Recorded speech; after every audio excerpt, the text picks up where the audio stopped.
click on our icon on DeWittDailyNews.com. DeWittDailyNews.com is the area's leading local news source 24 hours a day, 7 days a week. Get the latest local news, obituaries, police blotter, weather forecast, and more with no paywall. Head to DeWittDailyNews.com to get the local information you need to know.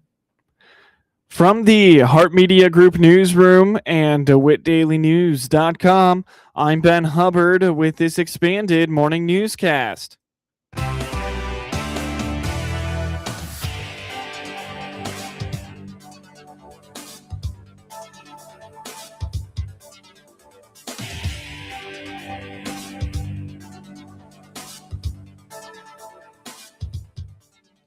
Good morning and thanks for being with us. I'm your host today, Ben Hubbard. You're listening to the WHOW Morning Show. Wind and solar development have been a continuous topic in DeWitt County over the last few years.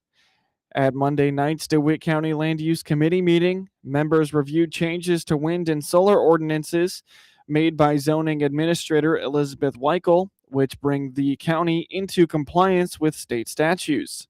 The only change proposed came from Committee Chair Buck Carter on removing two of the areas from the ordinance known as RD1 and RD2. Last month we met with, as a committee to look over the wind and solar ordinances to conform to the new laws, I guess we would say, as to how we're going to address that. I think Elizabeth provided us with those notes and changes that we had. Anybody want to address any concerns that we had on that, and you think we're there, or did she catch everything that we were looking for? The only thing that I noted, and I know that last month when we brought it up, Joe mentioned that he considered it to be a text amendment, not conforming with the law, was to change the zoning requirements to be able to take R1 and R2 out of the ordinance.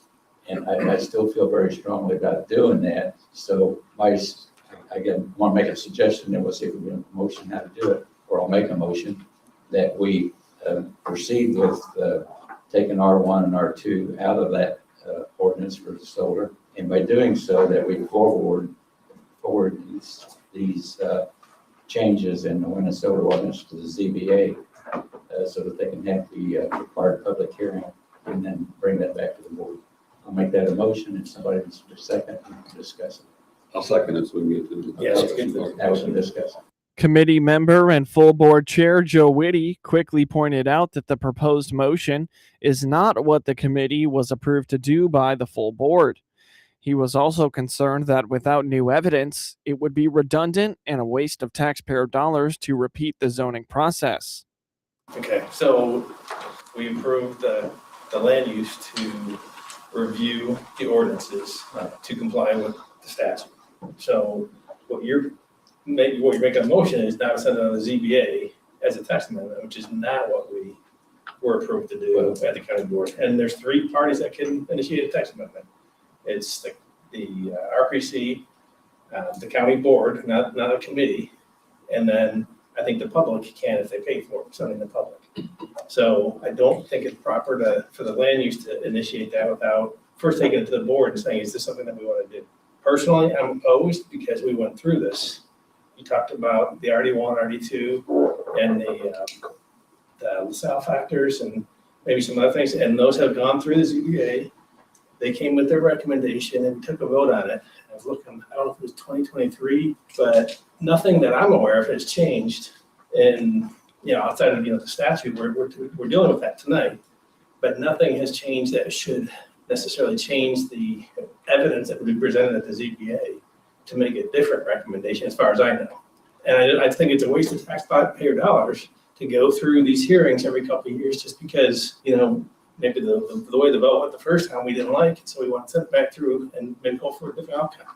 If there's new evidence, I guess that's something we can take to the full board and say, let's start a text amendment. But I'm opposed to it because I think there's some burnout at probably the RPC and the ZBA. If the RPC felt that, they could initiate that, but I don't think it should be coming out of the committee here. I think if it's going to be something that we want to start, we do that at the board level. And I don't think we were approved to do that 2 months ago, I guess is when we took that motion to the board. Carter expressed his feelings on the current state wind and solar statutes, noting that the county's ordinances are more liberal than what is required. Removing RD1 and RD2 from the ordinance would prevent developers from building in those two locations. Well, of course, my opinion, I haven't changed my opinion, is that the law, when they came out with it, they said ag and industrial, and they did not include R1 or R2 in the zoning. And I think, looking at what R1 and R2 is, basically rural subdivisions, residential properties, highway frontages, and that's not the place. Obviously, the state doesn't believe that's the place that they should be. And I think that what we have in our ordinance now makes it too liberal, that we're saying, oh yeah, okay, if you want to put it out here along the highway, that's fine. Or if you want to put it in the subdivision, that's fine. Well, personally, I don't think it is. I think that there's areas that are meant to be subdivisions, there's areas that's meant to be highway commercial, and we need to protect that. Now, if the zoning one or solar farm wants to go in there, then they can apply for a rezoning application and go through the process to get it rezoned. So I guess the only kind of respond to that is the state statute says that we shall allow it in ag and industrial. It doesn't say anything about any other district. So it doesn't say that we can't, and maybe it is more liberal than what the state requires. But we had this discussion. We took evidence at the ZBA hearing. They came with their recommendation, and it was approved. So why go through that process all over again if there's not new evidence out there for them to consider, other than still don't like the fact that RD1 and RD2 is available, despite the fact that we had that discussion before. Why would we go through and spend the money on the process again? And if it's again with the board, with likely the same outcome. While Whitty reiterated concerns over spending on these wind and solar hearings, Carter refuted them, saying that those meetings happen and are spent on anyway. He adds that strengthening the ordinances not only gives the county ground for action should a developer misstep, but it also can deter developers in the first place. Well, I don't think we're spending money on these committees meet anyway. We got court reporters and it's just something else. They have a court reporter meeting anyway. I mean, it's there, so they have their meetings, and the expense is the same. And I think when I look back at it, it's just like what's the name of the one out here north, the Pure Prairie that we approved a few months ago. You talking about Prairie Flats? Prairie Flats, yeah. Their original proposal, they were going to go along the highway and up and down, which was in the R1 area. And just the fact that they heard a lot of opposition about that, they took it out of their plan to do that, which was greatly appreciated that they recognized that was going to be a problem. And I just think that it would help our ordinances if we were clean, that we say exactly what the state says. Why would we want to be more liberal, I guess, is my question. Whitty once again noted the incorrect process that would not allow them to directly recommend these changes. Committee members discussed how they could, through the proper channels, revisit the removal of RD1 and RD2 with the full board. we have other requirements in there though. So if you wanted to say exactly what the state says, we just revoke our ordinance and adopt the state statute. That's another option. So I guess where I'm saying you've got the motion and the second on the table for, was it for initiating a text amendment? I don't think we're authorized to do that. That's my take. So I would vote against that. I'm not saying that we can't take that to the board, but I think what we have on tonight's agenda was changes to conform with the statute. What's the statute? And now we're talking about something different. So that my take is I don't think it's proper to It's like we're attorneys. You have your opinion, I have mine. So that's where I stand, but so I vote no, but I think we still need to take up whether we want to send down the. I'd like to hear from other committee members. Was the previous version of the ordinance, did that specify RD1, RD2, or did the language change with this No. ordinance? And the statute did not. And we had a discussion on RD1 and RD2 at the last time we had a text amendment. We did discuss this and we took a vote at the board level on it. But if it was the desires of the board as a whole to take RD1 and RD2 out, That's a text they amendment. would take a text amendment. Yeah. Does the board have the authority to do a text amendment? Or does that have to No, we can that has to go- authorize Go through the process. To go through the process, yes. I think in our ordinance, it talks about the text amendment process. And it says they can be initiated by the RPC, the county board, or I think a member of the public. Pat Ryan proposed making a case with the full board to allow the RPC to add the removal of RD1 and RD2 from the ordinance in a related text amendment that is already in the works. Carter withdrew his motion and stated that he would make his case with the RPC. I mean, if you feel strongly about this, what if we went back to the board and made the case that we want the ZBA to look at this again, because we really don't want solar in these districts. I don't know if the ZBA understood that, there was some passion on the board about having that restriction. I may be wrong, but if that's what it takes to get it done, going back to the board and getting authorization to do the text amendment, then. I think that's what it would take. I mean, that's my opinion. I think the motion out there though is to start the text amendment process, which, somebody could, even if it goes through the entire process, somebody could argue that later it wasn't proper. And because it wasn't initiated at the right place. So my recommendation would be take what we have this month for the changes to comply with the state statute, send those to the board for approval. And then if you want, to revisit wind and solar and anything else again, we can. But I thought the RPC is they've got a text amendment started, right? So yeah, they're working on the community portion, but it's all in the same ordinance. Yeah. So ideally we could do the whole thing. So there is a text amendment there already. If they can make the case for removing RD1 and RD2 or something that's there, and the ZBA has a hearing, that's the place for that type of change, and it's already in the works. Okay, well, since I made the motion, I'll withdraw the motion and make my case to the ZBA or the RPC, I guess. When it comes to the changes that the committee had discussed and previously and were authorized to make, they decided to recommend those to the full board for this month's meeting. Get news anytime from your computer or your mobile device at DeWittDailyNews.com.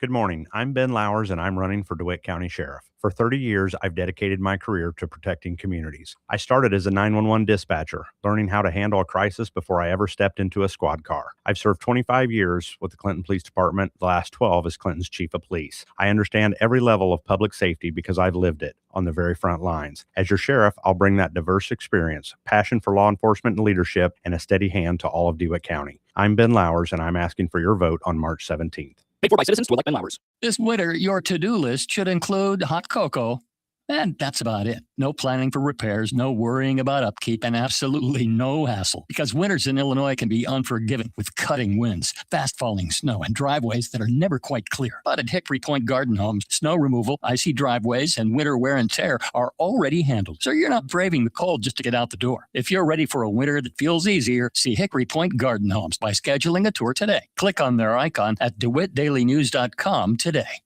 From the Hart Media Group Sports Desk, IL Sports Wire, and DeWittDailyNews.com, I'm Ben Hubbard with this local sports report. The Warrensburg-Latham Cardinals will be leaning on their 5 returning players this baseball season from last year's squad. Head coach Chris Elston explains that last year's postseason loss to Maroa Forsyth is one his returning players remember, as those athletes take a greater leadership position within the team. He notes that pitching experience will give his squad an edge this year. Last year we were, we ended our season against a really good Maroa team, Sean Martin's swan song out there. And we played well, we played competitive, but Mitch Williams was just a little bit too much for us last year. But we got a good core coming back. I've got 5 starters coming back. We're led by Nathan Southern. He's our shortstop and pitcher, and Trent Bridges is probably our number 1 guy in the mound this year. He's committed to playing at Milliken. Nathan's committed to playing up at Concordia University up in Chicago. I think our strength is going to be our pitching. We got a lot of innings on the mound coming back. We just need everybody to stay healthy. Nathan had a little bit of an injury bug last year, and we shut him down probably about mid-April, and he didn't pitch again. But Trent Bridges really took a step forward for us last year, and we're hoping that he can kind of replicate that and lead us on the mound. The team is returning some strong hitters. Elston hopes that they can get senior Nathan Southern in good form early on, and notes that the team's hitter in the 9th spot last year, Brody Brown, was a unanimous first-team all-conference selection. You know, if we can get Southern right again, you know, getting back to what he was his sophomore year, he had a lot of balls hard last year as a junior, and he just hit a lot of atom balls and stuff that didn't really fall. And last year was just kind of a, you know, we had a deep basketball run last year, and it just felt like he never really got on track till closer to the end of the season. But if we get Nathan right, and, you know, we've got Easton McKenzie behind the plate, and dude, even Brody Brown, who hit in the 9th spot for us last year, he's my third baseman. He was unanimous first team all conference hitting out of the 9th spot. You know, so I think our lineup is pretty deep. We're going to sprinkle in a couple of new guys, you know, Kason Reynolds, Kason Ernst, Jaden Peck, and Camden Otten will be some new guys to the lineup. And, you know, Heath Preston will give us some innings behind the plate when we need to give Easton day off. So, I mean, I think that our lineup is strong. You know, depth might be tested a little bit if we have any injuries or anything like that. But I think the starting lineup we have is going to be fairly strong. The Cardinals graduated their team leader in homers and RBIs last year, Christopher Lawson, and Elston feels that losing him will mean they will have to find ways to get on base. Well, we lost our leading home run and RBI guy last year in Christopher Lawson. So to your point, we're going to have to get more of the taking walks, you know, bunch of singles, the occasional extra base hit, you know, and just try to get guys on base. I don't know that we have the guy that when he steps in the box, I know is a threat to maybe hit one out. And, you know, I don't know if you've ever been over to Warrensburg, but we play in a huge park. Yep. There's not a lot of balls that get out of here. So we're going to have to do, you know, the hit and run, the steal. You know, I'm a big proponent of the steal because there's so many things that have to go right in high school baseball to throw a runner out, right? You know, the pitcher's got to have, you know, he's got to keep the runner close. He's got to have a good time to the plate. The catcher has to make a good throw. And if the catcher makes a good throw, the shortstop or the second baseman have to catch it. I mean, I'm a big proponent of running and stealing bases because so many things have to go right to throw a guy out. I mean, we steal bases when we do it at probably a 90% or higher clip because, to my point, there's just so many things that the other team has to execute to throw somebody out, and it's difficult. The Warrensburg-Latham Cardinals kick off their baseball season on Monday when they play host to Arthur Lovington Atwood Hammond. First pitch is at 4:30 p.m. In high school boys basketball, state semifinal matchups today at the Statefarm Center in Class 2A. Top-seeded Peoria Manual takes on 1-seed Tolono Unity at 2:30 p.m., while 1-seed Quincy Notre Dame takes on 5th-seeded Farragut at 4:15 p.m., and the third-place game will take place tonight at 8:45 p.m. Chicago White Sox catcher Kyle Teel has a right hamstring strain and is expected to miss 4 to 6 weeks.